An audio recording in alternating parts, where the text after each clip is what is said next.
नमस्कार सभी प्रतिभागियों को, सभी दर्शकों को, मेहमान को और सभी देखने वालों को नमस्कार। मैं चेतना कावटा उद्गम स्कूल से सब्जेक्ट मैटर एक्सपर्ट हूँ। आज के हमारे मेहमान, हमारे मुख्य वक्ता संजय भाई रावल, और उनके परिचय के लिए मैं बात करती हूँ।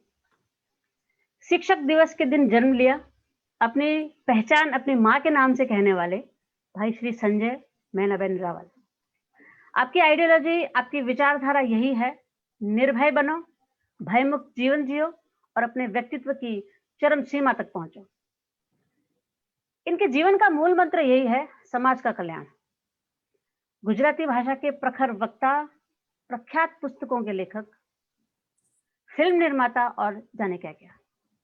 जितना शानदार और जितना अद्भुत आपका व्यक्तित्व है, उतनी ही अद्भुत आपकी उपलब्धियां, आपकी अचीवमेंट्स भी। सोशल मीडिया पे आपके विचार बहुत क्रांतिकारी माने जाते हैं। खैर, सोशल मीडिया पे तो आप सिंघम हैं ही। पिछले 5 वर्षों से आपने बहुत सारी कॉलेजेस, बहुत सारे स्कूल्स, बहुत सारी संस्थाओं और बहुत सारी कंपनियों में निस्वार्थ भाव से, निःशुल्क और बिना किसी अपेक्षा के बहुत सारे वक्तव्य दिए हैं। आपकी जीवन यात्रा भी बहुत ही उतार चढ़ाव वाली और बहुत ही मुश्किलों भरी रही। एक कठिनाइयों भरा, एक संकटों भरा, आपदाओं भरा बचपन लेकर बिजनेस टाइकून तक आपकी जो यात्रा है, सच में अद्भुत है। आपकी इस संघर्षपूर्ण यात्रा के लिए मुझे गोपाल दास नीरज की वे पंक्तियां याद आती हैं, जो मैं इस यात्रा को समर्पित करना चाहूंगी। वो इस यात्रा को शायद एक अमूर्त रूप दे दें कि मैं तूफानों में चलने का आदी हूं, मैं तूफानों में चलने का आदी हूं, तुम मत मेरी मंजिल आसान करो। धरो कण कण में पत्थर, धरो कण कण में पत्थर, पग पग को तुम तूफान करो। मैं तूफानों में चलने का आदी हूं, तुम मत मेरी मंजिल आसान करो। ऐसे ही तूफानों का सामना करने वाले, संकटों का दिलेरी से सामना करने वाले भाई श्री संजय जी रावल, आपका इस कार्यक्रम में बहुत बहुत बहुत स्वागत। Thank you. संजय रावल किसी परिचय के मोहताज नहीं, पर फिर भी मैं उनको समर्पित 2 पंक्तियां जरूर कहूंगी। सर, आपको प्लीज। सविनय समर्पित है 2 पंक्तियां कि लोग आते हैं और वक्त के सांचों में ढल जाते हैं। लोग आते हैं और वक्त के सांचों में ढल जाते हैं, और कुछ बिरले ऐसे आते हैं जो वक्त के ढांचे ही बदल जाते हैं।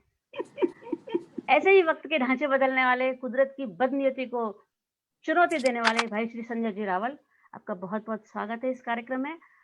आपनो આજનો આપ આ કાર્યક્રમનો વિષય છે બાળકને બાળક રહેવા દઈએ। બાળક એટલે ઈશ્વરનું સૌથી સુંદર હસ્તાક્ષર। બાળક એટલે પ્રકૃતિનું ઊંચું ઉપહાર, એક આશીર્વાદ, એક વરદાન। आज विषय पर આપણે ચર્ચા કરવા જઈએ છીએ। સંજયજી, આપ તમે દરેક વેબિનારમાં, દરેક કાર્યક્રમમાં આ કહેતા હો છો કે લાઈફ ઇઝ સો બ્યુટીફુલ। આજે પણ એકવાર કહી દઈએ તો આપણે આ કાર્યક્રમની શાનદાર શરૂઆત કરીએ। લાઈફ ઇઝ સો બ્યુટીફુલ, પર ચાલુ કોઈ કહેતું જ નથી। Thank you. Life is so beautiful. કઈ લાઈફ તમારા માટે, મતલબ જીવનની ભવ્યતા તમે કેવી રીતે ગણો? લાઈફની બ્યુટી શું? હું એવું માનું છું કે સવારે ઊંઘમાંથી ઉઠીએ અને ચહેરો હસતો હોય અને રાત્રે સૂઈ જઈએ ત્યારે એક સંતોષ હોય કે આજનો દિવસ મસ્ત પસાર થયો। આનાથી મોટી મારી બીજી કોઈ ડેફિનેશન નથી। Thank you so much. હવે આપણા પ્રશ્નોત્તર તરફ જઈએ। આજના કાર્યક્રમનો જે પ્રશ્નોત્તર છે, સંજયભાઈ, નેચર વર્સેસ નર્ચર। જો બાળકના જીન્સ જ ઇમ્પોર્ટન્ટ હોય તો આપણા હાથમાં કંઈ જ નથી, પણ જે પાલન પોષણ અને ઉછેર મહત્વનો હોય તો આપણે ઘણું બધું કરી શકીએ। તો આ સંભાવના, આ શક્યતા વિશે આપ શું કહેશો? મારા ઘણા બધા સેમિનારમાં હું એક દાખલો આપતો હોઉં છું કે લોખંડનો એક ટુકડો હોય, એને એમાંથી છરી પણ બને, એમાંથી સોય પણ બને અને મોંઘી ઘડિયાળના કાંટા પણ બને। બધું છે તો લોખંડ જ। એટલે જીન્સ, આપણે બધા મનુષ્ય છે, 84 એટલે લાખો કરોડો યોનિઓમાંથી એક મનુષ્ય જન્મ મળે છે। એટલે જીન્સ તો મનુષ્યના રહેવાના, એને પોલિશ કરી શકાય। મારે કોઈના જેવું નથી બનવું, પણ હું મારી જાતને ગઈકાલ કરતા આજે બેસ્ટ બનાવી શકું છું, અને એના માટે એડ્યુકેશન સિસ્ટમ છે। એડ્યુકેશન સિસ્ટમ, ડોક્ટર જેને બનવું છે એને ડોક્ટર જ બનાવી શકે, સંગીતકાર બનવું છે એને સંગીતકાર બને, પણ એને બેસ્ટ સંગીતકાર બનાવી શકે। એટલે જીન્સ એ છે મનુષ્ય તરીકેનું પ્રૂવ કરવા માટે. પણ મારી આવડત, મારી હોશિયારી, મારી સ્કિલ ને પોલિશ કરવા માટે એજ્યુકેશન સિસ્ટમ છે. એટલે જીન્સ એ પ્રૂવ કરે છે કે તું મનુષ્ય છે, તારો આ ઢાંચો છે, આંખ, કાન, નાક, બધું આ તારું બોડી છે, એના માટે એક જીન્સ છે. પણ એ જીન્સમાં એનું ઇનબિલ્ટ અંદર શું છે? You know the meaning of education, to educate, અંદરની શક્તિને બહાર લાવે, ધેટ ઇઝ કોલ્ડ એજ્યુકેશન. અને ત્યાં એજ્યુકેશન સિસ્ટમની જરૂર પડે. ત્યાં હું એવું માનું છું કે જીન્સ છે તો પછી કઈ જરૂર નથી, એવું નથી. જીન્સ એ મનુષ્ય તરીકે, પણ પછી એ 100 રૂપિયામાં એક દારૂની બોટલ પણ આવે ને દૂધની બોટલ પણ આવે. Choice is yours. તો આ ચોઇસ કરવાનું જે શીખવાડે, ધેટ ઇઝ કોલ્ડ એજ્યુકેશન. અને એના માટે તો એજ્યુકેશન અને ઘડતર જરૂરી છે. मतलब કે નેચર और નર્ચર બને સમાંતર જવા જોઈએ. બિલકુલ બિલકુલ પેરેલલ. સર, ખલીલ જીબ્રાનનો એક થોટ છે કે તમે તમારા બાળકોને ફક્ત જન્મ આપ્યો છે. They are born through you, not for you. Not for. ઘણીવાર આપણે બાળકને જે બાળકનો મૂળ સ્વભાવ છે એની અંદર બહુ આક્રમક રીતે છેડતી કરતા હોઈએ છીએ. તો બાળકની જે મૂળ સ્વભાવ છે અને એની સ્વતંત્રતા, આ વચ્ચે કેવી રીતે તાલમેલ રાખવું જોઈએ?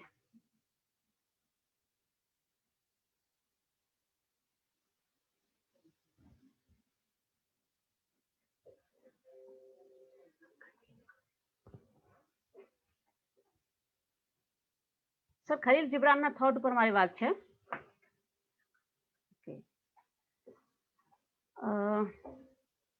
सच में एक मूल स्वभाव के साथ की बात जाती है कि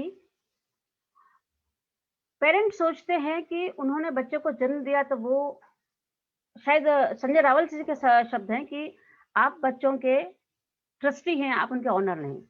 बहुत सारे वेबिनार में मैंने ये चीज सुनी है. और इस प्रथा के साथ भी अगर हम आगे बढ़ते हैं तो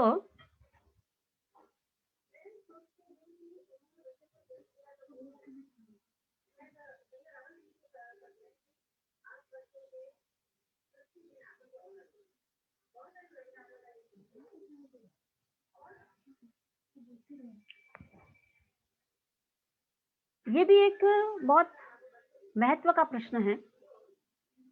बच्चे की मूल प्रवृत्ति, बच्चे का मूल स्वभाव कुछ और है और हम उस पर लादे हुए जा रहे हैं कुछ और.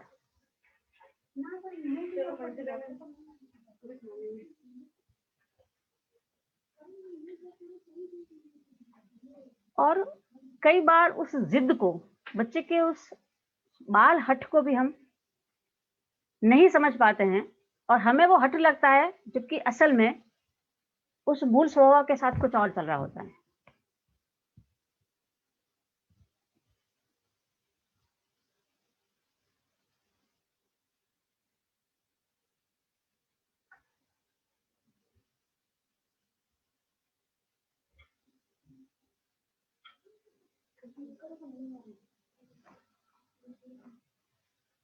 इस प्रश्न का भी, जैसे रजिस्ट्रेशन के समय बहुत सारे प्रश्न थे, तो अगर कैटेगराइज करने जाएं तो इस विषय पे बहुत सारे प्रश्न थे. बच्चे के मूल स्वभाव के साथ उसको भावनात्मक रूप से आप कैसे सबल बनाएं, ऐसे भी बहुत सारे प्रश्न थे. बाल हट वाली भी बात थी और इस तरह की बहुत सारी चीजें थी जो आज हम समय के साथ संजय सर से बात करेंगे. सॉरी, મને ખબર નથી કે કેમ ડિસ્કનેક્ટ થઈ ગયો. Please carry on. सर, मैं प्रश्न फिर से, हाँ, खलील जिब्रान के थॉट पे मेरी बात चल रही थी. जी जी जी बोलिए. कि वे कहते हैं कि खलील जिब्राने कीधું છે કે બાળકને, માતા પિતા બાળકને જન્મ આપ્યો છે और कुछ नहीं, वो अपना मन मस्तिष्क आत्मा लेकर आए हैं. जी जी जी. तो બાળકની સ્વતંત્રતા અને મૂળ સ્વભાવ આ કેવી રીતે બેલેન્સ કરીએ? मतलब उसका हठ, આપણે હઠ દેખાય છે પણ બાળકની મૂળ પ્રવૃત્તિ કઈ જુદી છે. જી. તો આ વિશે આપ શું કહેશો? ખલીલ જીબ્રાને તો કહ્યું, પણ આપણા 5000 વર્ષથી આપણા શાસ્ત્રો પણ આ જ વાત કરે છે કે we are trustee of our children, we are not owner of our children. એક બાળકની સ્વતંત્રતા એ એના જીવનની સૌથી મોટી મૂડી છે, જેને આપણે આપણા જેવી બનાવવાની કોશિશ કરીએ છીએ. આપણે એને કહીએ કે તું આ કર, તું આ ના કર, તું આમ કર, તેમ કર, આપણે શું ધાડ મારી. They have there on thoughts. એક અનંત દુનિયાના પ્રવાસમાંથી, અને આપણે એને જન્મ નથી આપ્યો, એને મા બાપ તરીકે આપણને સિલેક્ટ કર્યા છે કે this parents are good for me. તો એ ભાવ સાથે દેખો, સ્વતંત્રતા અને સ્વચ્છંદતા બેમાં બહુ પાતળી ભેદ રેખા છે. એક બાળક તોફાની છે તો એ ખરાબ છે એવું કેવું નથી. એક બાળક ભણવામાં ઠોઠ છે તો એ બાળક ખરાબ છે એવું કેવું નથી. બધા જ ડોક્ટર બનશે તો કમ્પાઉન્ડર કોણ બનશે? બધા જ પોલીસ બનશે તો ચોર કોણ બનશે? ચોર છે તો પોલીસ ચાલે.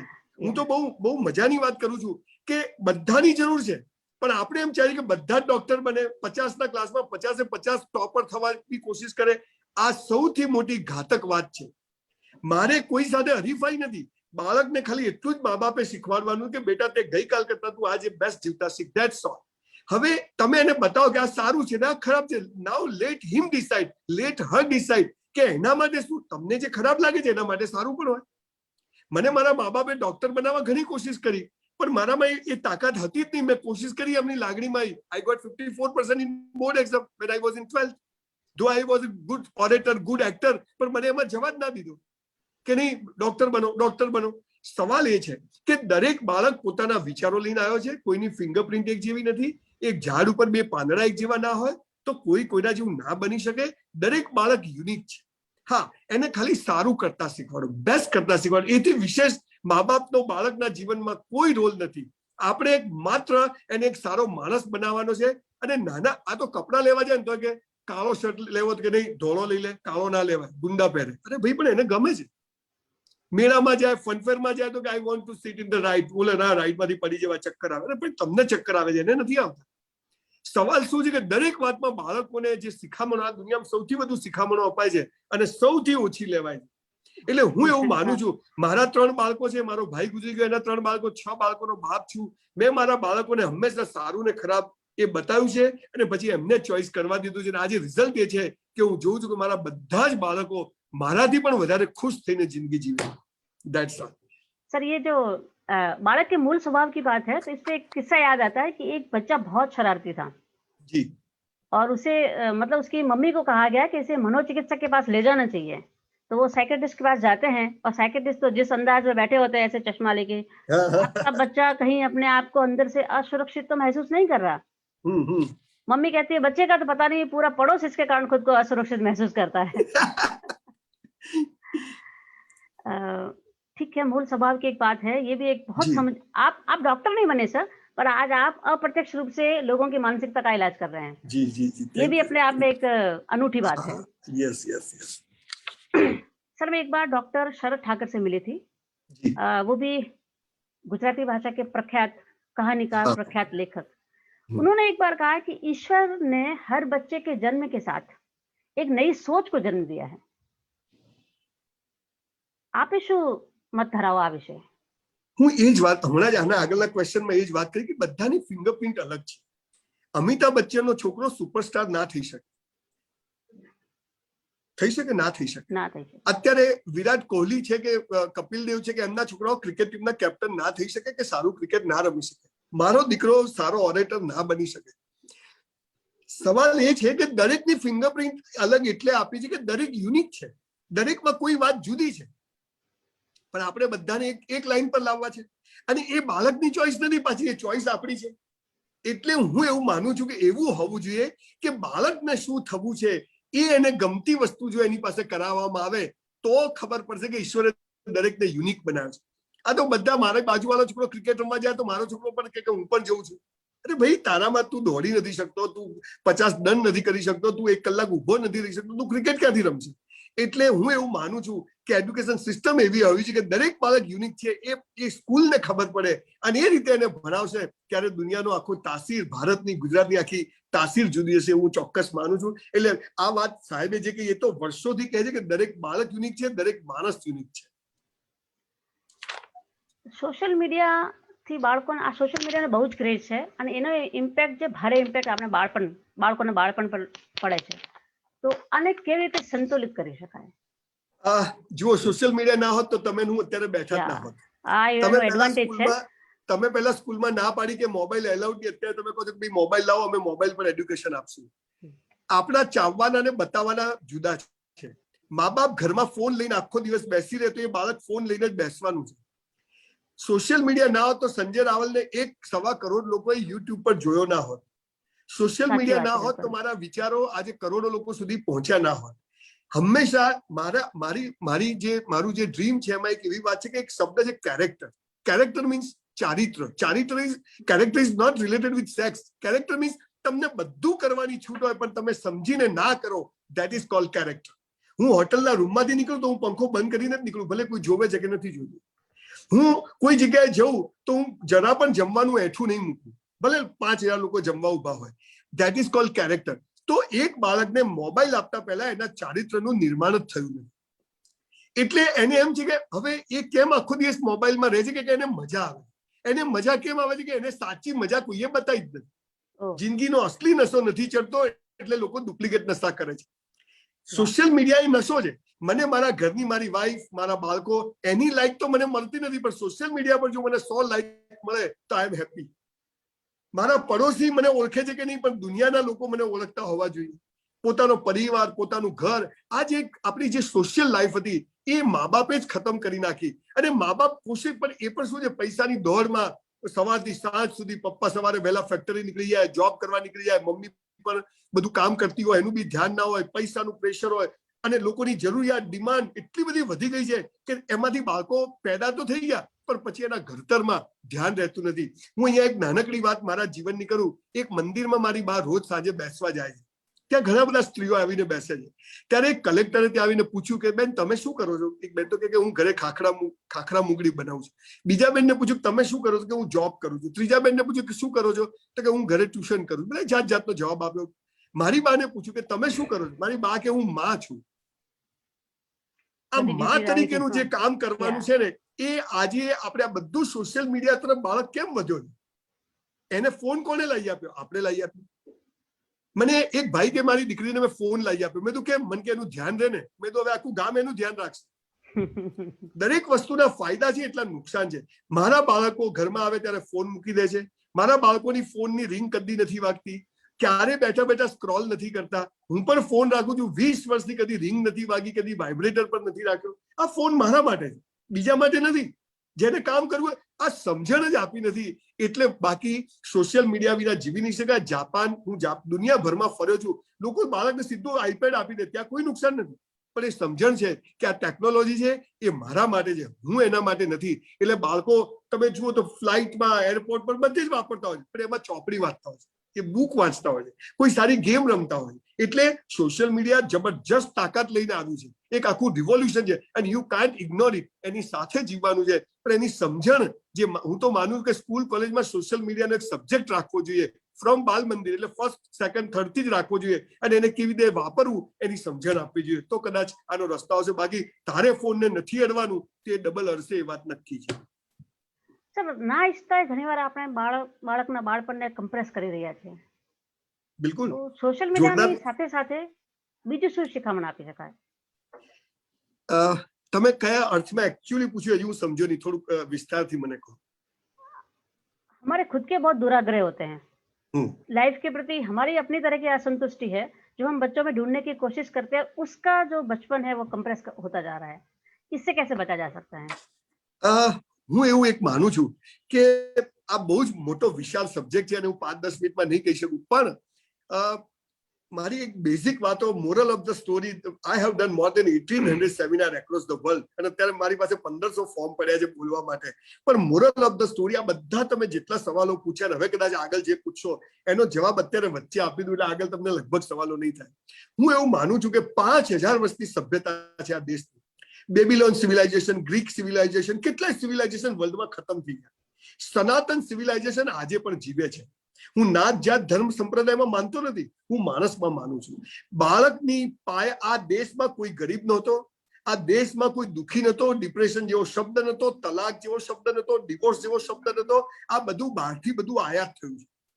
જ્યાં સુધી અભ્યાસક્રમના પાયામાં 5 વસ્તુ પાયાની નહીં આવે ને ત્યાં સુધી આ તમારા બધા જ પ્રશ્નો, કેમ કે સવાલ શું છે, આપણા સેન્ટરમાં બાળક છે. હું માનું કે સેન્ટરમાં પેરેન્ટ્સ છે. પેરેન્ટ્સ અપ ટુ છે જ બહુ જ સરસ. હવે નવું જનરેશન બહુ સરસ આવ્યું છે.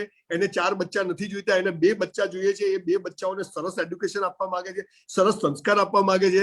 મારા જેવા લોકો જે બિલકુલ અલગ પ્રકારની સ્કૂલોની વાત કરે છે એવી સ્કૂલોમાં મોકલવાનું ચાહે છે. એનું કારણ તો એના પાયામાં થોડીક વાત હું આપને વચ્ચે રોકીને કરી દઉં, કદાચ હું ભૂલી જઈશ તો. હું માનું છું કે પહેલું સખત એટલે સોલિડ હાર્ડ વર્ક. આજે 15 કલાક સખત કામ નહીં કરો તો you are out of the race.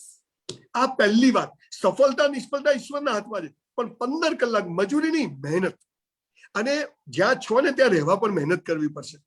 આ મા બાપે બાળકને શીખવાડવા કે બેટા તું મહેનત કર, પણ 90% આવે એવી મહેનત કરે એમ ના કહો. એને એમ કહો કે બેટા તું મહેનત એવી કર જે આવે તેમાં આપણે ખુશ. બેટા આંખો બંધ કરીને પ્રાર્થના નથી કરવાની, પણ પ્રાર્થના જેવી કરવાની કે આંખો ઓટોમેટિક બંધ થઈ જાય. આ બાળકને શીખવાડતા. તારે ટોપ પર નથી જવું, પણ તું એવી મહેનત કર કે તું ટોપ પર પહોંચી જાય. મા બાપ છોકરાઓને કે 90% આવવા જોઈએ, હવે એમના બંનેના ભેગા કરો તો 80 ના થાય. તમે બાળકને 90% ની વાત કરો છો, અને 90 આવવાના છે તો આવશે જ. સેલ્યુટ છે 90% છોકરાઓને. એક માર્ક કપાઈ જાય તો ચિંતા. પહેલી વાત હાર્ડવર્ક. આજે હું સવારે 6, 6:30 ઓફિસ આવું છું, રાત્રે 12 વાગે ઘરે જઉં છું, ટિફિન ઓફિસમાં જમું છું. મારો દીકરો મને જોવે છે એટલે શીખી જશે. બીજી વાત, ઈશ્વર પરની અતૂટ શ્રદ્ધા. અતૂટ શ્રદ્ધા કે જે કરશે યોગ્ય કરશે. 1984 54% I want to be a doctor. અગર 54% નહીં આવ્યા હોત તો આજે 1800 સેમિનાર ના થયા હોત. કદાચ હું સારો ડોક્ટર તો બન્યો હોત, પણ કદાચ આજે 1 કરોડ લોકો મને સોશિયલ મીડિયાથી જે ચાહે છે, પ્રેમ કરે છે, કદાચ પ્રેમ મને ના હોય તો ઈશ્વરે જે કર્યું સારું કર્યું. આ સમજ. મારું ધાર્યું થાય તો હું ખુશ, અને મારું ધાર્યું ના થાય તો ઈશ્વર ખુશ. આ તમે પણ સમજો અને બાળકને પણ સમજો.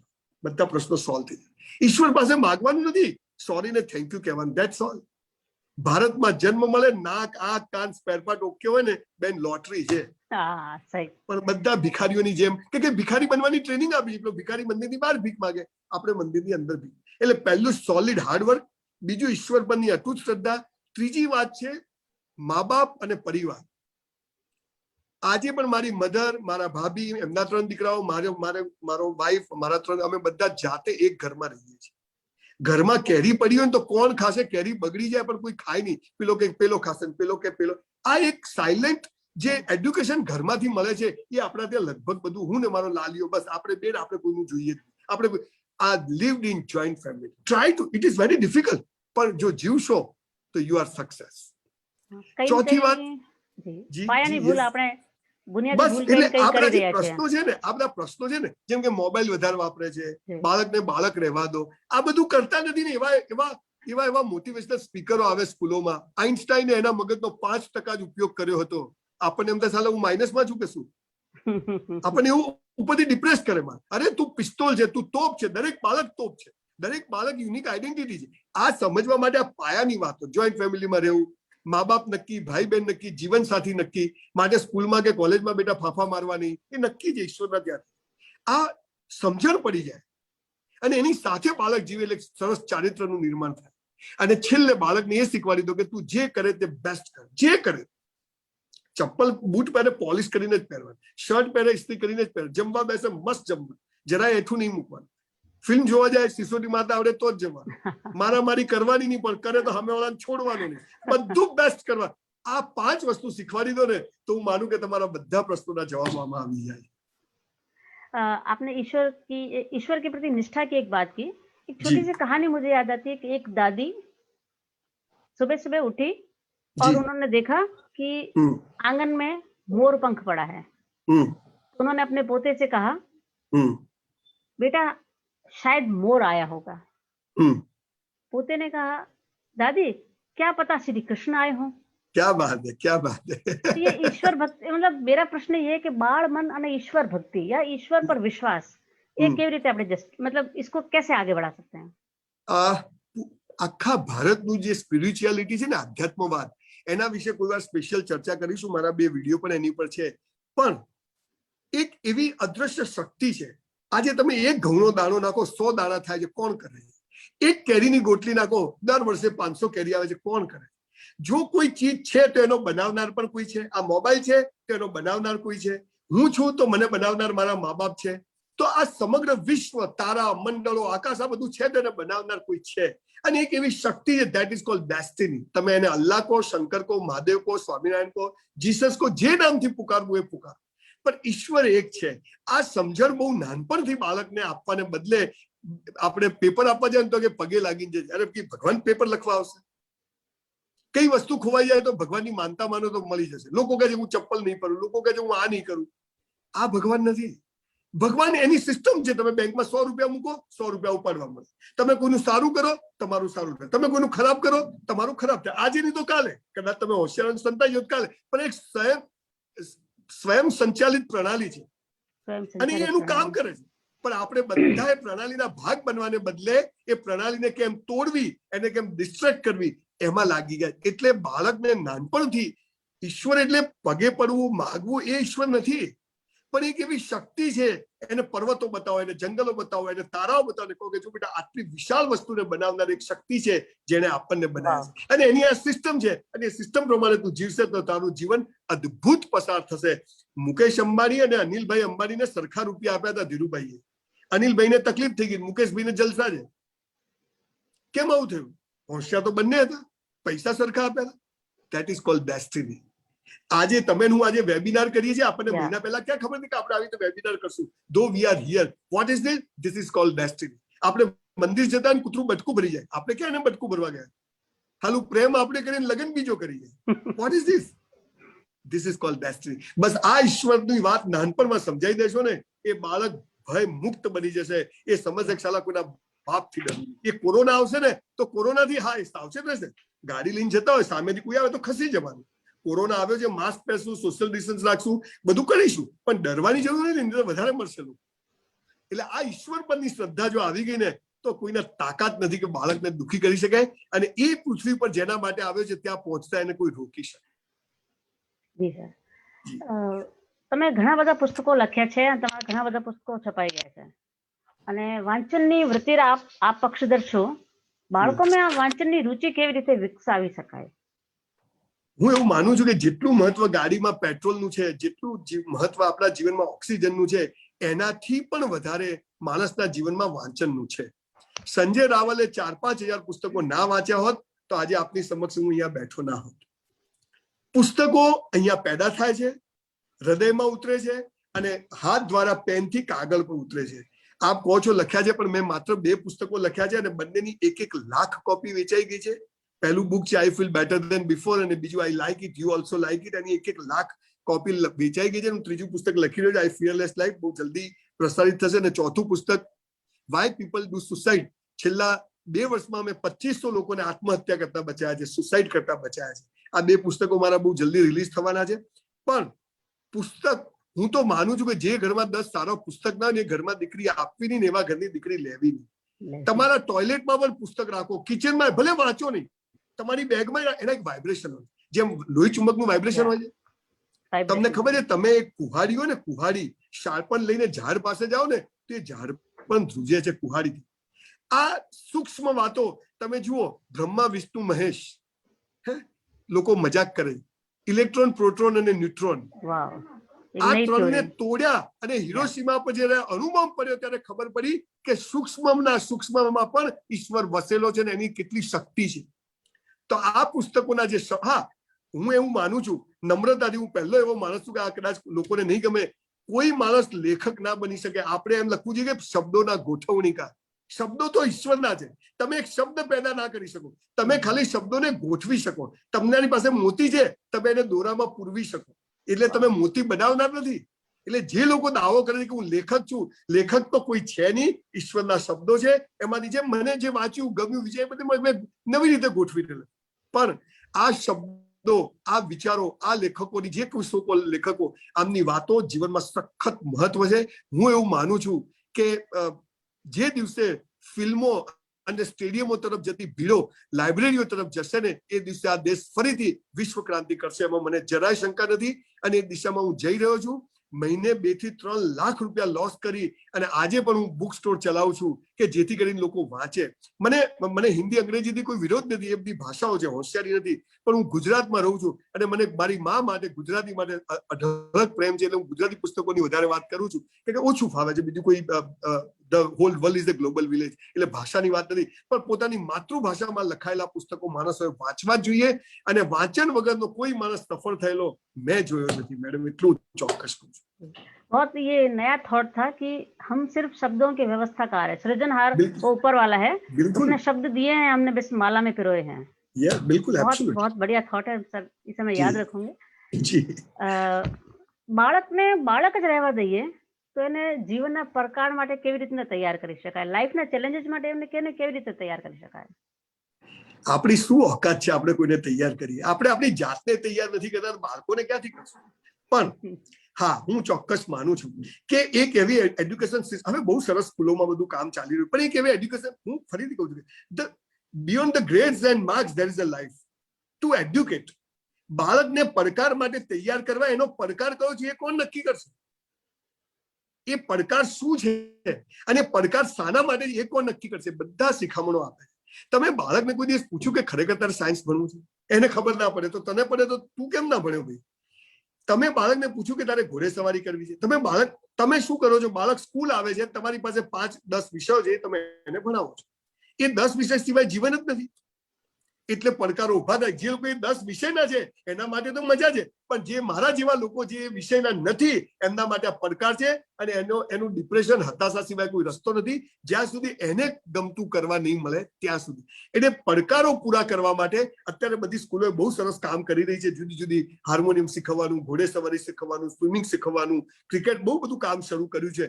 એટલે પડકારો માટે બાળકને તૈયાર કરવાને બદલે દરેક જાતના ઇન્ફ્રાસ્ટ્રક્ચર ઉભા કરીએ તો હું માનું છું કે પડકારો ઉભા થશે જ નહીં, અને દરેક બાળકને જે કરવું છે એને કરવા મળશે, એટલે એ બેસ્ટ કરશે. એમાં કોઈ મીન મેક. મને ડાન્સ કરવું, મને કોઈ સ્કૂલમાં ડાન્સનો ટીચર જ નહીં, હું શું કરીશ? એટલે બાળકને સેન્ટરમાં રાખવું હોય તો બાળકને ઇન્ફ્રાસ્ટ્રક્ચર આપો. 65 કરોડ યુવાનો છે આ દેશ પાસે, ઓલિમ્પિકમાં એક ગોલ્ડ મેડલ નથી આવતો, બધા બાયલા છે. ઇન્ફ્રાસ્ટ્રક્ચર પડકાર મોટો છે, પણ એ પડકાર માટેનું ઇન્ફ્રાસ્ટ્રક્ચર આપવું એ આપણું કામ. આજે તમારા જેવી સ્કૂલોમાં સરસ ક્લાસરૂમ છે, સરસ લોબી છે, બગીચાઓ છે. 90% સ્કૂલોમાં નથી. તે બચ્ચાઓને પડકાર ઓછો છે, જ્યારે બીજી સ્કૂલના બચ્ચાઓને પડકાર વધારે કે એની પાસે ઇન્ફ્રાસ્ટ્રક્ચર જ નથી. અમારી સ્કૂલમાંથી અમે ફૂટબોલમાં રમવા ગયા તો અમે તો ખુલ્લા પગે ફૂટબોલ રમતા હતા. ત્યાં ગયા બધા પેલા ખીલાવાળા બૂટ પહેરીને રમે, પગ પર એક લાત મારે તો અમે તો નીચે. હવે એ પડકાર છે, પણ હવે અમને એ સગવડ જ નથી મળી. હું એવું માનું છું સ્કૂલ કોલેજો મેક્સિમમ બાળકની એની આવડત, એની સ્કિલ, જે નરેન્દ્રભાઈ મોદી વાત કરે છે, રૂપાણી સાહેબ વાત કરે છે, આ સ્કિલ મુજબનું ઇન્ફ્રાસ્ટ્રક્ચર આપશે ત્યારે આ પડકારો ઘણા ઓછા થઈ જશે, ઘણા ઓછા થઈ જશે. બાળક અને માતા પિતા વચ્ચેનો જે સંવાદ છે એને કેવી રીતે પ્રભાવી અને અસરકારક બનાવી શકે આપણે? हालांकि पेरेंट्स वर्किंग है दोनों ही, तो પણ બાળપણને કેવી રીતે આમ જીવંત રખાય? આ છે ને એકચ્યુઅલી જનરેશન ગેપ નથી, આ ઇટ્સ અ કોમ્યુનિકેશન ગેપ. મારા બાપુજીને 7 ભાઈઓ હતા અને મારા દાદા દાદી બિલકુલ અભણ ખેડૂત, 7 દીકરાઓ આજે સરસ જગ્યાએ પહોંચ્યા છે. હું કન્સ્ટ્રક્શનનો બિઝનેસ કરું છું. અમારી સાઈડ ઉપર એક મજૂર હસબન્ડ વાઈફ બંને ઈંટો ઉપાડે, બ્રિક્સ લઈને ઉપર ચડે ને ઉતરે. એનું બાળક, એના શરીર પર જાંગીઓ ના હોય, શર્ટ ના, બિલકુલ કશું જેવું જન્મ્યું એવું જ એ રેતના ઢગલા પર મૂકી દે, અને એ કલાક અને પેલું છોકરું રડવાનું શરૂ કરે. 1 કલાક સુધી રડે અને પછી એની જાતે ચૂપ થઈને સુઈ જાય. અને આપણે 1 કલાક ઘોડિયું નાખીએ, ઉપર બધા રમકડા લટકાડીએ, ઉલું ઉલું કરીએ ને આમ ને તેમ બધું કરીએ. મૂળ વાત શું છે સાહેબ, કે આજે જે નવું જનરેશન છે ને, મારે બાળક કેમ પેદા કરવું છે ત્યાંથી જ શરૂ થાય. આ તો બધી બહુ પછીની વાત. વાય વી નીડ ચાઇલ્ડ, આ કોઈ વિચાર, બસ આવી ગયું બાળક, કેમ જેનું ખબર નથી, ઈશ્વરની કૃપા છે. કોઈ પ્લાનિંગ નહીં, કોઈ, હા ઈશ્વરે બધું થવાનું ત્યાં થાય, પણ કંઈક તો આપણામાં બુદ્ધિ હોય કે ના હોય. હું જોબ કરું છું અને હું બાળક પેદા કરું છું, તો મારું બાળક સાચવશે કોણ? એટલે કામવાળી રાખવી પડશે, કાં તો કોઈના ઘરે મૂકવું પડશે, કાં તો નાના નાની ત્યાં મૂકવું પડશે. આ બધા પ્રશ્નો પછી જે મુશ્કેલીઓ શરૂ થાય છે એ કલ્પના નથી. અને એટલે પછી મા બાપ કહે છે કે બાળકો સાથે સંવાદ કરો, પણ સંવાદ કરવાના વાત પહેલા આપણે જે કરવાનું હતું એ કર્યું નથી. પછી ગમે એટલો સંવાદ કરો, કઈ ફરક નથી પડવાનું. બાળક ઘરે એકલું છે, આખો દિવસ મોબાઈલ રમશે, આખો દિવસ ટીવી જોશે. પછી તમે એમ કહો કે સંવાદ નથી કરતો, ટીવીમાં ને તમે કર્યું જ છે. ઓછા પૈસા. મારા બાપુજી અમને એક ચીજ શીખવાડી સાહેબ, કે બેટા સંસ્કાર હશે ને તો પૈસો જખ મારીને આવશે, પણ પૈસો હશે ને તો સંસ્કાર કદી નહીં આવે. બાળકને 10,000 ના મોબાઈલ ને બદલે 1,500 વાળો લઈ આપશો તો ચાલશે, પણ એ 8,500 માટે એનાથી જે કમ્યુનિકેશન તમે છોડી દો છો ને, ત્યાં સૌથી મોટું ઘાતક પરિણામ આવે છે. અને એટલે આજે અમેરિકા અને દુનિયાભરના દેશોએ પ્રગતિ કરી, પૈસા કમાય, પણ 80% લોકો ડિપ્રેશનમાં અને ફેમિલી લાઈફ ખતમ થઈ ગઈ. આપણને બધું બહારથી બહુ સરસ લાગે, પણ આપણે આજે પણ, મારી બા 85 યર્સની મારી સાથે રહે છે, એટલે અમે 4 જનરેશન આજે એક ઘરમાં સાથે રહીએ છીએ. આ સંસ્કારો છે. એટલે આ બધી વાતોના મા બાપ નોકરી કરતા તો શું કરવું, એ બધું કદાચ બહુ મોટા સારા પેરેન્ટિંગના નિષ્ણાતો છે, એનો જવાબ કંઈક ટેકનોલોજીની રીતે બધું આપશે. પણ હું તો એવું માનું છું કે બાળક જન્મે પહેલા આપણી માનસિકતા તૈયાર કરીએ, અને બાળક જન્મ્યા પછી એ આપણને જોઈને શીખે છે, action speaks louder than word. તમે ટીવી નહીં જુઓ, તમે મોબાઈલ નહીં જુઓ, તમે હસબન્ડ વાઇફ નહીં ઝઘડો, તમે તમારા પેરેન્ટ્સને પગે લાગશો, આ બધું જોઈને બાળક ઓટોમેટિક શીખી જશે. મારા મા બાપને જોઈને હું શીખ્યો, મને જોઈને મારો દીકરી શીખ્યા, મારી દીકરીના ત્યાં દીકરી આવી છે, એ એને પગે લાગે છે, એ સરસ જીવે છે, કોઈ તકલીફ જ નથી. લાઈફ પાણીના રેલા જેમ ચાલે, કોઈ કોન્ફ્લિક્ટ નથી. बस आटली पायानी बात है सर। संवाद की बात थी तो मैंने एक बार मेरे बेटे से कहा, बेटा थोड़ा पढ़ लिया कर। उसने कहा मैं थोड़ा ही तो पढ़ता हूँ, मैं कहाँ ज्यादा पढ़ता हूँ। उसने अपने मतलब का सवाल जो निकाल लिया कि वो उसके लिए क्या ठीक है। બાળકોમાં આત્મવિશ્વાસ અને આત્મસન્માન કેવી રીતે ડેવલપ કરી શકાય? આ બંને ચીજ માણસને જો લેવા દેવામાં આવે ને તો જબરજસ્ત પરિણામ આવે, પણ એના નિર્ણય એને કોઈ લેવા જ નથી દેતું. તમે પાયા, તમારે ક્યાં જન્મ લેવો તમારા હાથમાં ખરું? નહીં. તમારું નામ શું પાડવું તમારા હાથમાં ખરું? નહીં. તમારે કયા ભગવાનની પૂજા કરવી તમારા હાથમાં ખરું? બાળકના હાથમાં ખરું? નહીં. એને કઈ સ્કૂલમાં ભણવું એના હાથમાં ખરું? નહીં. એને સાયન્સ લેવું કે કોમર્સ લેવું કે આર્ટ્સ લેવું કે નહીં ભણવું, ભણવાનું છોડી દેવું એના હાથમાં ખરું? નહીં. 90% કેસમાં લગ્ન ક્યાં કરવા એ પણ હાથમાં ખરું? નહીં. તો એને શું મંજીરા વગાડવાનું? સમાજે એક એવી વ્યવસ્થા ઉભી કરવી પડશે આત્મસન્માન અને આત્મવિશ્વાસ માટે. આજે હું એક નિર્ણય હું મારી જાતે લઈશ ને તો મને એમ થશે કે bloody this was my decision, મેં જાતે લીધું તો મને એનો અફસોસ નહીં થાય. પણ તમે મને લેવડાવશો તો આખી જિંદગી રંજ રહેશે કે એમણે કીધું ને મેં કર્યું. એટલે હું એવું માનું છું કે અગેન વાત સંસ્કારોની આવે છે. બાળકને પ્રવાસ જવું છે, બેટા પ્રવાસ જવાનું, આ નિયમ છે, આપણી પાસે આટલા પૈસા છે, આટલા પેલો 1000 લાવે તો તું પણ 1000 લઈ જા, એ વાત ખોટી. બાળક પ્રવાસ જાય તો એને બસ સુધી મૂકવાઈ જશો ને એને કે જતો ને તું બસમાં. આનાથી આત્મવિશ્વાસ પેદા થાય. એને દરેક કામ જાતે કરો. આ તો કેટલી જોજે પાણીનો ગ્લાસ તૂટી ના જાય, જોજે આ ટીપાઈ તૂટી ના જાય, જોજે આ પેલું સંભાળીને લાવજે, જોજે તું પડી જઈશ. કેટલી નેગેટિવિટી સવારથી સાંજ સુધી. એટલે કે ગાડો છે, તમારો છોકરો ગાડો છે, તમને તમારી જાત પર વિશ્વાસ નથી. આ વિશ્વાસ પેદા કરવા એને જાતે કામ કરવા દો. જેટલું થાય સાહેબ, જેટલું માણસ જાતે કામ કરે એટલો આત્મવિશ્વાસ વધે છે. અને માણસને એને એટલી મજા આવે છે કામ કરવાની, પણ આપણે કરતા નથી. પછી આવી બધી ડિબેટ્સ કરીએ છીએ કે આનો રસ્તો શું. પણ હું માનું છું કે એને બધું જાતે કરવાનું. એને સમજાવો કે આમ થશે, આમ થશે, આમ થશે. એને એમ કેમ કે આપણે ફટાકડા ફોટા કે તું બળીશ, એકવાર પકડીને આંગળી ઘુસાડી દેવાની કેન્ડલ હો, પછી સંભાળીને ચાલો. એકવાર પાળી પર ઉભો હોય કે માર કૂદકો છોડી દેવાનો, થોડું વાગશે, બીજું કશું નહીં થાય.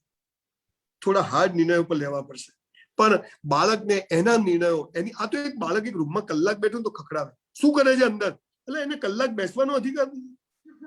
એને એની સ્વતંત્રતા છે. એને સ્ટીફન હોકિંગ્સ 25 કિલોનો લોચો ખુરશીમાં હતો અને થિયરી ઓફ બ્લેક હોલ શોધી હતી.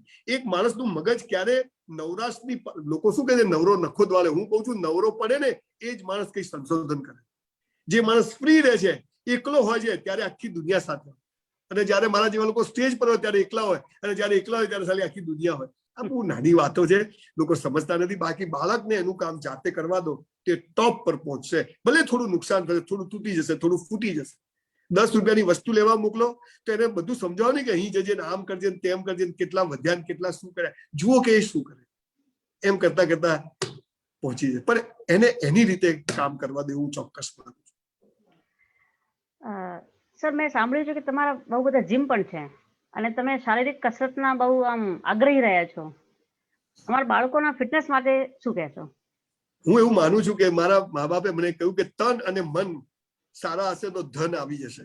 તન એટલે શરીર. ટુડે આઈ એમ 55, 1966 નું મોડેલ છું. આજે હું 100 ડિપ્સ મારું છું. મને યાદ નથી મેં કોઈ દિવસ દવા લીધી હોય, મને યાદ નથી કોઈ દિવસ બીમાર થયો, મને કોઈ દિવસ ઝાડા ઉલટી કશું થતું. કેમ કે હું કસરત કર્યા પછી કશું નહીં થાય એની ગેરંટી નથી, પણ તમને ફીલ તો થશે કે આ જ મંદિર, આ જ મસ્જિદ, આ આવવું ને આવવું ઈશ્વરને પાછું સોંપવું છે, જેથી બીજી વાર મનુષ્ય જન્મ મળે. એટલે હું માનું છું કે આપણે સલમાન ખાન કે બોડી બાયસેપ ટ્રાયસેપ, પણ આપણે ફિટ હોવા જોઈએ. અને એટલે હું કહું છું કે તન અને મન. અને મારા જીમમાં તો નિયમ છે કે જે રેગ્યુલર આવે એની હું ફી નથી લેતો. કેમ કે તને તારી પડી છે તો મને મારી પડી છે. સ્કૂલની અંદર પીટીના ટીચરોનું પેટ બહાર ના હોવું જોઈએ. પીટીના ટીચર 100 ડન મારી શકવો જોઈએ. પીટીનો ટીચર બેસ્ટ એથ્લેટ હોવો જોઈએ. આ બધી ચીજો હોય. દરેક સ્કૂલમાં એક જીમ હોવું જોઈએ. દરેક બાળકને આપણા ત્યાં તકલીફ શું છે ખબર છે? આપણે બધું જાણીએ છીએ પણ કોઈ કરતું નથી. એટલે બોડી, શરીર તો સૌથી આ મસ્ત હશે તો બધે પહોંચી વળાશે. આ થાકી ગયું, અને એટલે હું લોકોને કહું છું કે પાન, મસાલા, ગુટકા, સિગરેટ, નશા કરશો નહીં, મસાલા ચાવશો નહીં, નહીં તો બીજા જન્મમાં બળદ જ બનશો બેલ. ભગવાને આ જિંદગીનો અસલી નશો ચડાવો કે મનુષ્ય જન્મ મળ્યો છે, મસ્ત જીવીને જવું છે, અને આપણા બોડીને આપણને જોઈને બીજાને ઇન્સ્પિરેશન મળે. જેમ કે ઋત્વિક રોશન છે, કે જેકી શ્રોફનો દીકરો છે ટાઈગર, આમ તારે જોઈએ ને, હું તો ફોટા રાખું છું મારી ઓફિસમાં, એને જોઈએ તો આપણો દિવસ બગેલા રાખ્યું છે સરસ. એટલે બહુ જ મહત્વ છે. દીકરા દીકરીઓ ખૂબ કસરત કરી, બોડી ના બનાવ કરી, પણ ફિટ રહેજો, જે તમે થાકો નહીં, બસ પછી તો બહુ લડવાનું છે જો આગળ દુનિયામાં. સર, સ્ત્રી હઠ, રાજહઠ અને બાળહઠ આ ત્રણેય બહુ જ ફેમસ છે. આજે બાળહઠ વિશે વાત કરીએ, એને કેવી રીતે નિવારી શકાય? પહેલા તો બાળહઠને નિવારવાની જરૂર જ નથી, હું એવું માનું છું. બાળહઠ એટલે શું? એક બાળક એમ કહે કે મને આ રમકડું લાવી આપો, એટલે બાળહઠ. એક બાળક એમ કહે કે હું આજે સ્કૂલ નહીં જઉં, તો એ બાળહઠ. બરાબર? બાળકની હઠ શું હોય છે? એ કઈ તાજમહેલ તો માંગતો નથી કે મને વિમાન લાવી આપો. એની જે હઠ છે એના પાછળનું કારણ શોધો. એક બાળક પેન ખાય છે કે હું પેન ખાઈશ. કેમ ખાય? કોઈ પેન ખાવાનું બંધ કરી. આપણે કહીએ પછી આપણે આપણી ભાષામાં વાત કરી, પેરેન્ટ્સ વધારે બેઠા છે, આપણે કહીએ કે આપણે દારૂ પીએ, દારૂ છોડાવી દો, પણ એ દારૂ કેમ પીએ? એમ એક બાળક કોઈ પણ એ હટ કરે કે આજ સ્કૂલ નથી જવું. એ સ્કૂલ જવાની એટલે ના પાડે છે કે એને ખબર છે કે આજે ટીચર છે ને એ મને મજા આવે એવા નથી, એટલે મારે સ્કૂલ નથી જવું. એની વાતને પકડો. એક બાળકને સ્કૂલ નથી જવું કેમ કે એને ભણવાનું નથી ગમતું, તો એને ભણવાનું ગમે એ પ્રશ્ન જોવાને બદલે તું સ્કૂલ જા, સ્કૂલ જા. છોકરા રડતા હોય, મા બાપ પકડી પકડી સ્કૂલના દરવાજે બસમાં ચડાવતા હોય. હઠ ના પાયામાં જશો ને તો બાળ હઠ જેવી કોઈ વસ્તુ જ નથી. અને જે પેરેન્ટ્સ બાળ હઠના પાયામાં જશે ને એનું બાળક સૌથી સારું બાળક બનશે, એવો મારો દાવો છે. બાળ હઠનો જવાબ શોધવાને બદલે એ હઠના મૂળમાં શું છે ત્યાં તમે જશો ને ત્યારે એ બાળકના તમારી વચ્ચે જે કોમ્યુનિકેશન થશે, જે પ્રેમ વધશે, અને તમે જોજો કે બાળક તમને પૂછ્યા આગળ પાણી નહીં પડે હોય ઓબિડિયન્ટ બાળક તમારું બની જશે. પણ એની હઠ પૂરી કરો, ઘુમાઈને આમ નહીં આમ પકડો. નથી જવું સ્કૂલ બેટા? તમને વાત કરી, મારી દીકરી 9th સ્ટાન્ડર્ડમાં હતી અને એને મને કહ્યું મને સ્કૂલ નથી જવું પપ્પા. મારી વાઈફ કે આપણી ઇજ્જતનું શું? મેં કીધું એની ઇજ્જતનું શું? મારી દીકરી 3 મહિના સ્કૂલ ના ગઈને રોજ ઘરેથી યુનિફોર્મ પહેરી અને સાયકલ લઈને મારી ઓફિસ આવે, 10 વાગે આવી જાય, સાંજે 5 વાગે ઘરે જાય. એટલે મારી વાઈફને તો એમ જ કે આ સ્કૂલ જાય. એક દિવસ મારી વાઈફ ઓચિંતી સ્કૂલ આવી, ઓફિસ આવી તો મારી દીકરી ત્યાં બેઠી હતી. તેણે મારા મેનેજરને પૂછ્યું કે કેમ સ્નેહા અહીં છે? તો કે બેન તો રોજ અહીં જ આવે. મારી વાઈફને શોખ લાગી ગયો. પણ એ 3 મહિના પછી એક વાર મારી દીકરીએ મને કીધું પપ્પા હવે મને એવું લાગે છે કે મારે સ્કૂલ જવું જોઈએ. બાળકના જીવનમાં એક ફેઝ હોય છે, દિવસમાં એક ફેઝ હોય છે. આપણે પણ ઘણીવાર મૂડલેસ હોઈએ છીએ, મૂડ સરસ હોય છે, ઘણીવાર ગુસ્સામાં. એમ બાળકનો પણ સ્વભાવ છે. આ ફોન છે ને 5 વર્ષ સુધી આવો ને આવો રહે, પણ એક જીવંત ચેતના એ કલાક પર સ્થિર રહી શકે નહીં. આ મા બાપે સમજવાની જોઈએ. કોઈ વાર એનો મૂડ ના હોય, કોઈ વાર એનો મૂડ સરસ હોય. આ સમજીને જો આપણે બધું ચાલીશું બધા प्रश्न सॉल्व થઈ જશે.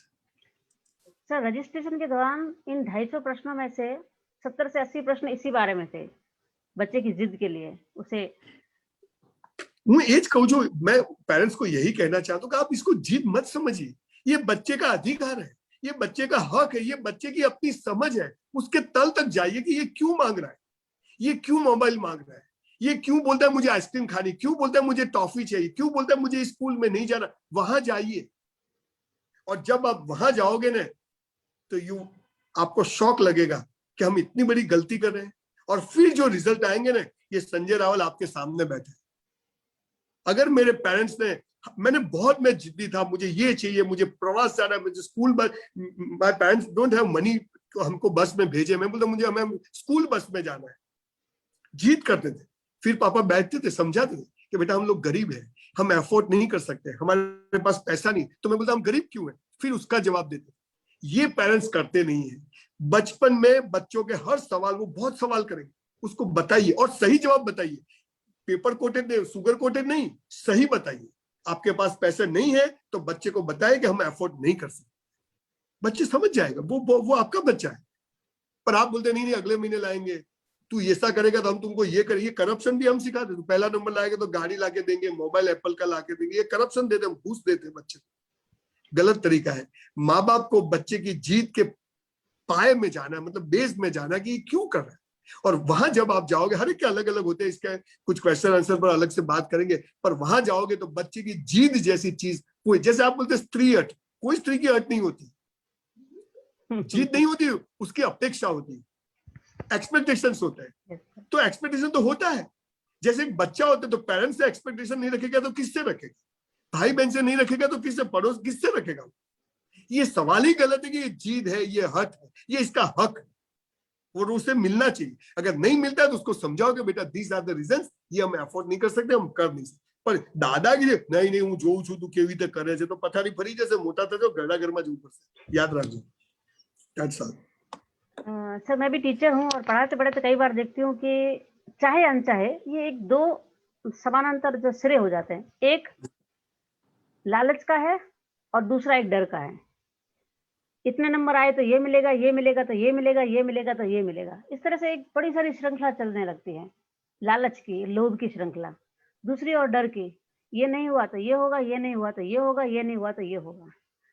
अब इसमें बीच में, इन दोनों के बीच में बच्चे को कैसे लाऊं, ना वो डर की भावना से अभिभूत हो, ना लालच की। अगेन मैं मोरल ऑफ द स्टोरी फिर से आपसे दोहराता हूँ कि बच्चे के अंदर प्राइमरी एजुकेशन से लगा कि जब वो 8 में आता है तब तक उसका पूरा 80% कंडीशनिंग पूरा हो जाता है। हम लोग जो चूक जाते हैं पेरेंट्स। पर आज मुझे खुशी है कि बहुत सारे पेरेंट्स, मोर देन 50,000 नहीं, 1 lakh, more than 1 lakh parents मेरे कांटेक्ट में है और वो उन्होंने अपने बच्चे को सही गलत बताना चालू किया है। तो न बच्चे फियर में है, न उसको कॉम्प्रेस करने की जरूरत, न माँ बाप को कोई चिंता है। उसको भाई हमने छोड़ दिया, संजय भाई आपने बोला ना, उसको जो करना है हम उसको सपोर्ट करते हैं।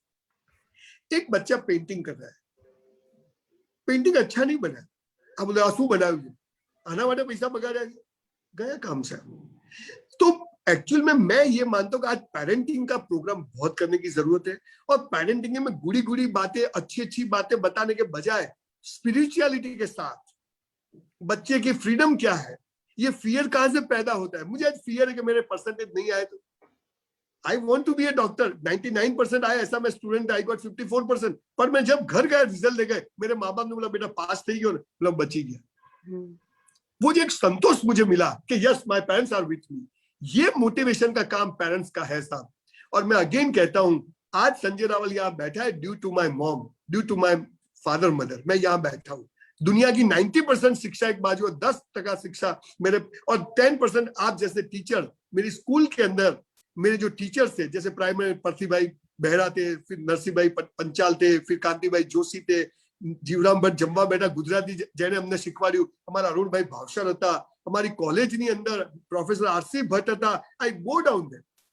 फियर क्या होता है, कभी डरा क्लास में लेट गए, क्या बेटा लेट आया, रखड़वा गया तो मैं हाँ चल बैठ जाए। इतने अच्छे से आज ये टाइम गया है कि आप टीचर, आज दोस्त बनाने का, बच्चों को दोस्त बनाना पड़ेगा, पेरेंट्स को भी और टीचर को। जो आपने पहले बोला, जो शरद भाई ने जो बोला, एक अनंत संभावना लेके बच्चा यहाँ पर आया है, वो संभावनाओं को खिलने दो। आप, आपके अंदर जो विचार है वो आप करो। आपको डॉक्टर बनना है, बैठ जाओ पढ़ाई करने के लिए, फिर से 12th की एग्जाम दो और फिर से डॉक्टर बन, बच्चे को मत बनाओ। पर हमारी गरज है, हमारी इज्जत है समाज में, मेरा बेटा डॉक्टर बन रहा है, मेरा डॉक्टर आईटी में है। ये जो हम अपनी इज्जत बढ़ाने के लिए बच्चों का यूज करते हैं, वहां से फियर पैदा होता है बच्चों में। बच्चा बोलता है मैं कॉम्पीट नहीं कर सकता। अभिषेक बच्चन को कितना प्रेशर होगा, बाप सुपरस्टार और अपने को फिल्म नहीं मिल रही, प्रेशर तो रहेगा, फियर तो रहेगा। इसमें से निकलने का एक ही रास्ता है कि हर एक बच्चा यूनिक है, they have their own thoughts, वो विचार के अनुरूप उसको हम जीने देंगे तो बहुत अच्छा रिजल्ट आएगा। मैं आपको एक 2 मिनट की स्टोरी, शायद पसंद आए ना आए मुझे उसकी फिक्र नहीं, भले आप मुझे दोबारा नहीं बुलाओ, पर मुझे है कि मैं शेयर कर लूं। आप, हम बच्चों से क्या करते हैं, एक बच्चा, एक छोकरो होतो, ક્યાંય બી જાય ને તો એની મમ્મીને કહે કે મારે બાથરૂમ જવું છે, તેની મમ્મી કે આવું ના બોલાય, કે આ તો બહુ ગંદુ કહેવાય, કે બેટા આપણી ઇજ્જતનું શું, પણ કે બાથરૂમ જવું તો બાથરૂમ જવું જ કહેવું પડે ને। ક્યાંય બી જાય તો એની મમ્મી કે તારે એવું નહીં કહેવાનું, એમ કહેવાનું બેટા કે આપણે સંસ્કારી માણસો છે, એમ કહેવાનું કે મારે ગીત ગાવું છે, એટલે હું સમજી જઈશ। તો બાળક જ્યાં જાય ત્યાં કહે કે મમ્મી મને ગીત ગાવું છે, મેરેજમાં જાય તેની મમ્મી એને વોશરૂમ લઈ જાય ને વાત પૂરી થઈ જાય। એકવાર એક સરસ પ્રોગ્રામમાં ગયા, પહેલી જ લાઈનમાં ચીફ ગેસ્ટમાં બહેન ને એમનો બાળક ને હસબન્ડ ને બેઠા। થોડી વાર થઈને પેલું બાળક કે મને ગીત ગાવું છે, કે અત્યારે ના ગવાય, ચૂપચાપ બેસી જાય, પ્રોગ્રામ છે, ના કે મને તો હાલ જ ગાવું છે। તો જે પેલા આર્ટિસ્ટ હતા એને એમ થયું કે બાળકના કારણે ડિસ્ટર્બ, એને આર્ટિસ્ટ એને બોલાય કે શું છે તારે, તો કે મને ગીત ગાવું છે। તો પેલા આર્ટિસ્ટ કે મારા કાનમાં ગા। બાળકે ગીત ગાયું। આપણે બધા જ આ કરીએ છીએ, આપણે આપણા બાળકોને સંસ્કારના નામે, ડિસિપ્લિનના નામે એને જોકર બનાવીએ છીએ, એને બિલકુલ રોબોટ બનાવીએ છીએ. ચાવી ભરે એટલે ચાલે, ચાવી ભરે એટલે ઉભો રહે. અરે દિવાળીમાં કોઈના ઘરે મળવા જઈએ ને આખી નાસ્તાની ડીશ રમણ ભમણ ના કરે ને તો એ બાળક જ નકામું. તમારી સ્કૂલમાં બાળક આવે અને બેન્ચ પર ઉભોથી નાચે નહીં તો બાળક જ નકામું છે. સાચો શિક્ષક તો આ જોઈને ખુશ થાય કે આ ઓરિજિનલ નોટ છે. હા, જરૂર છે ડિસિપ્લિન, ક્લાસમાં આવવું, લાઈનસર ઉભા રહેવું, બેસવું, એક ડિસિપ્લિન તો જોઈશે. પણ ડિસિપ્લિનના નામે બાળકની સ્વતંત્રતાને મારી નાખવી એ સૌથી મોટું પાપ છે. જેમ કે આપ બધા અત્યારે અંગ્રેજી મીડિયમમાં ભણો છો, અંગ્રેજી ભાષા છે અને English is the window of the world. જરૂર છે અંગ્રેજી વગર તમારું જીવન નથી ચાલતું. પણ કોઈ બાળકને અંગ્રેજી નથી આવડતું તો એને તમે એમ કહો કે તને નથી આવડતું, નથી આવડતું, એટલે મનમાં કે મને જે આવડે ને એ બેન તમને નથી આવડતું એ કહે જ, પણ તમને બોલી ના શકે. એટલે આ ફિયર અને આ બધી જે આત્મવિશ્વાસની વાતો છે એની વચ્ચે એક જ વાત છે કે બાળકને ઓળખો, એની અંદર શું શક્તિ છે એને ઓળખો, અને એ પ્રમાણેનું તમારા ત્યાં કોઈ છોકરો સાયન્સ લે ને તમને એમ લાગે ને કે આ સાયન્સને લાયક નથી, એને કહો, એના પેરેન્ટ્સને બોલાવો કે તમે આને ખોટો આમાં ઘુસાડ્યો જ નહીં, આ છોકરો ડિપ્રેસ થઈ જશે 2 વર્ષ. કુવામાં હોય તો હવાડામાં આવે. મારા જીન્સ સ્પીકર બનવાના હોય તો મારા જીન્સથી હું બીજું કોઈ કામ ના કરી શકું. તમારા જીન્સ ટીચર બનવાના હોય તો તમે ટીચરમાંથી બીજું ના થઈ શકો. આ એને સમજાવશો તો હું માનું છું કે બધા જ પ્રશ્નોના જવાબ મળી જશે. સર, તમારી જે પુસ્તક છે કે મને પહેલા કરતા વધારે હવે સારું લાગે છે. એનો શું થોટ પ્રોસેસ હતો અને એનો હેતુ શું હતો? એકચ્યુઅલી મેં પુસ્તક તો લખ્યું નહોતું, પણ જયારે મેં 400-500 હું એકચ્યુઅલી નાના ગામડાઓમાં જતો અને મને એમ તો સારું બોલવાથી કોઈના જીવનમાં ફરક પડે એટલે હું બધી સ્કૂલોમાં જતો બનાસકાંઠામાં. તો જેવો સેમિનાર પતે ને એટલે છોકરાઓ બહાર આવે, પગે લાગે, મને શું કે સર હવે પહેલા કરતા સારું લાગે છે. જ્યાં જવું ત્યાં દરેક બાળક આવીને પગે લાગે કે હવે મને પહેલા કરતા બધું કેમ સારું લાગે. એટલે જે વાત બોલે ને એ હું તરત ગાડીમાં બેસું એટલે હું ડ્રાઈવર ગાડી હું લખી લઉં.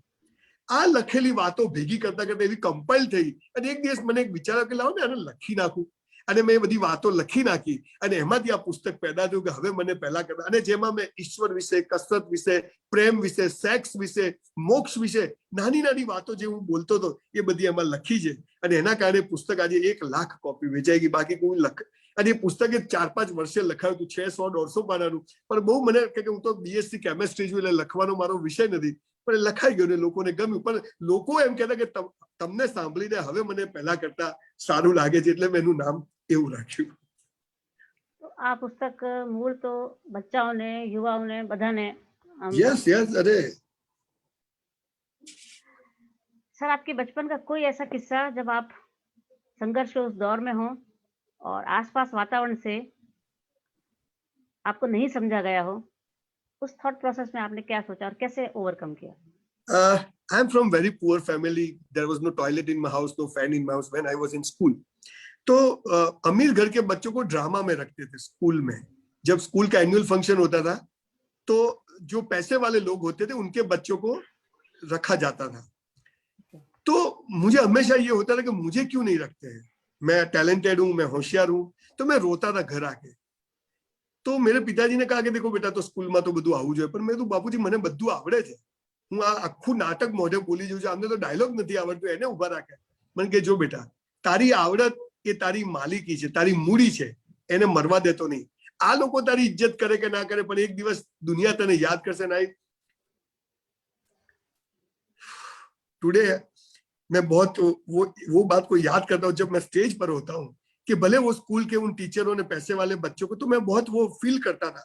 पर पिताजी ने ये समझाया कि अपने आप को कभी छोटा मत समझिए. अपने अंदर जो हुनर है, जो आवड़त, वो एक दिन बाहर आएगा, क्योंकि वो ईश्वर ने आपको दिया है, दुनिया ने नहीं दिया है. तो उसकी जवाबदारी इसको बाहर लाना. और आप देखिए कि मेरा एक खाली वीडियो किसी ने यूट्यूब पर अपलोड कर दिया 5 साल पहले और आज ईश्वर ने मुझे यहाँ तक पहुंचा है. तो ऐसे लाइफ में आते हैं कि जब लोग आपको इग्नोर करते हैं, पर इग्नोर करने का मतलब ये नहीं कि आप गलत हो. તમને કોઈ અંડર એસ્ટિમેટ કરે તો સમજવાનું કે એની કેપેસિટી નથી કે તમને ઓળખી શકે. આપણે તો બાપુ હીરો જ છીએ. આ ભાવ સાથે જીવવું. કોઈના ચોર કહેવાથી આપણે ચોર નથી થઈ જતા, કોઈના ડબ્બા કહેવાથી આપણે ડબ્બા ને, અને કોઈ આપણને કહે કે તું ડબ્બો છે ને હું સ્વીકારી લઉં તો એનો મતલબ કે હું ડબ્બો છું. પણ હું ડબ્બો ના હોઉં તો મને સ્માઇલ કરવાની, મારા બાપુજી કીધું તારે સ્માઇલ આપવાની, તારે નાટકમાં જઈને ઉભા રહેવાનું, કોઈ ડાયલોગ ભૂલી જાય ત્યાં બોલવાનું. અને આ મેં કર્યું અને ધ ડે વિલ કમ કે જયારે એક એક નાટકમાં હું 3 રોલમાં મને ટીચર્સ લેવા મળ્યા. એટલે હોય છે સ્કૂલ બસમાં જતા હોઈએ બધા બિસ્કિટ અને કાજુ બદામ લાવે ને આપણા નાસ્તાના ડબ્બામાં બટાકાનું શાક ને રોટલી હોય તો એ ફીલ થાય. પણ એ વખત પણ એમ કહેતા કે બેટા એમને કઈ કરમ સારા કર્યા છે, એમને સારું મળ્યું છે, આપણે કરમ સારા કરશું તો કાલે આપણે આપણી બિસ્કિટ ને આવશે. આ સમજ નાનપણથી આવી ગઈ અને એટલે આજે પાણીના રેલાની જેમ जिंदगी मस्त पसार થાય છે. तो इसी बात से लगता हुआ एक प्रसंग कहूंगे, मतलब जी, तुम हो सूरज अपने जहां के और चमकोगे हर हाल में, भले ही मैं एक नन्हा सा दिया हूँ पर अपनी ही लौ से जलता बुझता हूँ, तेरी क्या बात रोशनी की नहीं दरकार मुझको, अपनी लौ का दुरुस्त आसरा है, क्योंकि टिमटिमाने का अख्तियार मुझे उसने दिया है. क्या बात है, बहुत अच्छा, बहुत अच्छा. सर आपका बहुत बहुत धन्यवाद. हम इस समाप्ति की ओर हैं इस कार्यक्रम की. सभी जी. श्रोताओं को, सभी दर्शकों को बहुत बहुत बहुत धन्यवाद. पेरेंट्स को आपके बहुत सारे प्रश्न थे और कोशिश ये की गई कि एक टाइटल के अंतर्गत इन्हें लिया जाए और हमने पूरी कोशिश की इन 250 प्रश्नों को अलग अलग टाइटल के अंतर्गत रखा जाए. उद्गम स्कूल का धन्यवाद जिन्होंने मुझे ये मौका दिया, संजय रावल जी से बात करने का मौका दिया और इस अनुभव को मैं याद रखूंगी. सभी को इस बहुत बेजोड़ अनुभव के लिए मैं धन्यवाद देती हूँ. उद्गम स्कूल का धन्यवाद, सभी लोगों का, सभी प्रतिभागियों का धन्यवाद. Thank you. સ્કૂલનો ખૂબ ખૂબ આભાર કે મને બોલાવ્યો. જનરલી બધા એમ વિચારે છે કે આ માણસ થોડું, પણ હું મારી વિચારોથી બોલું છું અને કોઈને નીચા બતાવવાનો ભાવ નથી હોતો. બસ એમ જ થાય કે સૌનું કલ્યાણ થાય, સૌ સરસ જીવે અને આ ભારત ફરીથી દુનિયાની જે સૌથી અદ્ભુત તાકાત હતી સ્પિરિચ્યુઆલિટીના કારણે એમાં આપણે ફરીથી સંસ્કારો સાથે મસ્ત બેબાક બેફામ જીવીએ એવા વિચારો સાથે આપ સૌનો પ્રણામ. Thank you so much sir. सभी का धन्यवाद.